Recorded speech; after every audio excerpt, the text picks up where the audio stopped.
Hi hello வணக்கங்க எல்லாருக்கும். எல்லாம் நல்லா இருக்கிறீங்களா? இன்றைக்கி நம்ம ரேணுகா வீட்டு சமையலில் மூணு பொருள் இருந்தால் போதுங்க. இது போல் சூப்பரான சுவையான லட்டு வந்து செய்யலாங்க.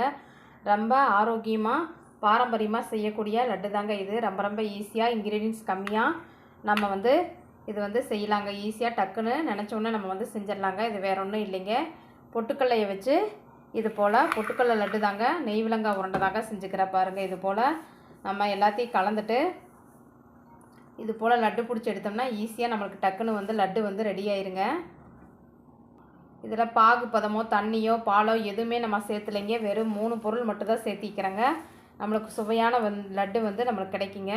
இது எந்தெந்த அளவு முறையில் எவ்வளவு எப்படி சேர்த்துருக்குறேன் அப்படின்னு சொல்லிட்டு ஃபுல் வீடியோ லிங்க் வந்து நான் இதை கூட கொடுத்துருக்குறேங்க. தேவைப்படுச்சுன்னா நீங்களும் பார்த்துட்டு செஞ்சு சாப்பிட்டு பார்த்துட்டு எப்படி இருந்துச்சு அப்படின்னு சொல்லிட்டு கமெண்ட் பண்ணுங்கள். இது 1 மாதம் வரைக்கும் வச்சுருந்தாலும் கெட்டு போகாதுங்க. இதே மனசுவையோடு தான் இருக்குங்க.